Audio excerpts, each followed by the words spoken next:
Hey there, I'm Sophia, and I read The 7 Habits of Highly Effective People by Stephen R. Covey. This book is packed with so many valuable lessons, and I'm looking forward to sharing the ways in which my perspective has shifted since I started reading it. The book opens by differentiating between a character ethic and what we call a personality ethic. Character ethic is our display of courage, fidelity, humility, and a personality ethic is our display of our public image, our wealth, and our skills. And while the personality ethic is very common in modern society, it's an illusion that makes us believe that there is a quick fix or a shortcut to a highly successful life. And the problem with shortcuts is that they tend to fail to address the underlying issues for our problems in the first place. Covey talks about paradigms, which are our ways of perceiving the world around us. And he explains that in order to truly change our character, we have to undergo what's called a paradigm shift, which is a shift in the way we are thinking. If you think about it like this, we can't fix our problems if we have the same mindset we had when our problems were created in the first place. And the more we invest in our energy into growing as people and developing, the more likely we are to experience a paradigm shift and change who we are to be better people. So first, I really want to talk about how some of these lessons could be applied in the context of management. Covey points out how society has raised us on the belief that in order to be successful, we have to be independent or dependent. And if we accept a principle of interdependence into our mindsets, then we can accomplish so much more.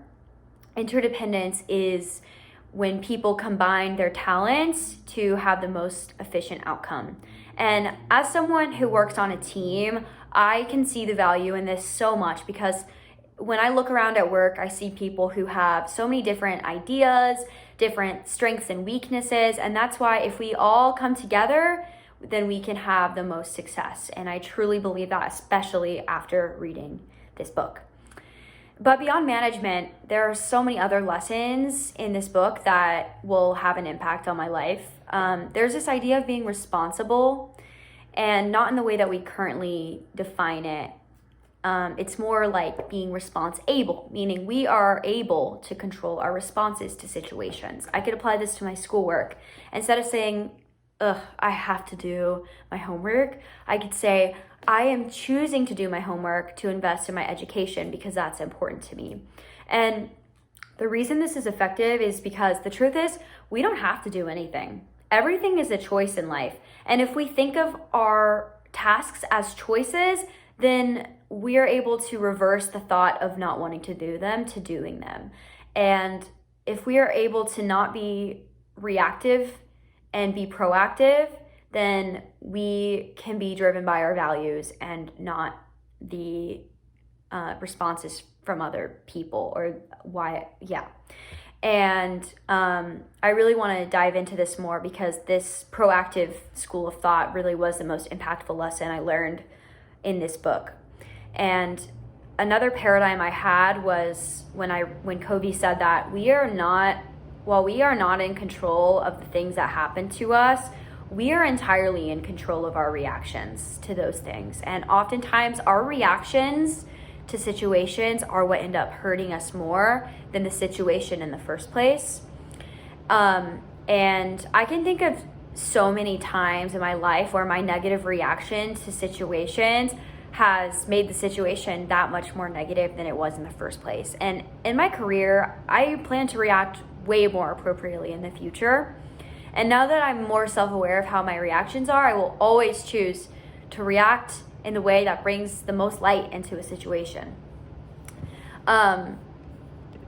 So Covey also talks about how organizations have to have balance across all dimensions in order to create a framework for effective growth. And some organizations don't do this. And they're more economically focused and socially focused and vice versa.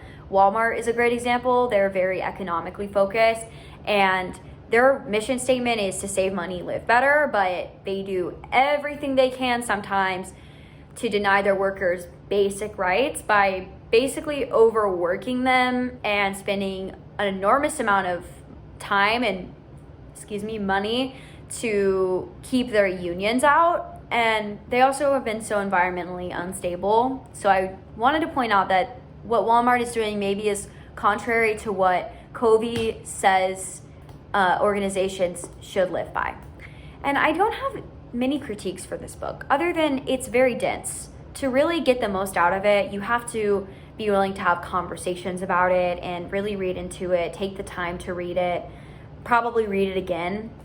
And I've already recommended the book to several people in my life because it's had such a profound impact on me, and it's really transformed the way I want to live my life in service of other people and living for my values rather than living for other people based on their perceptions of me. It's been such a paradigm, as Covey would say, for me. So thank you so much for watching my book report.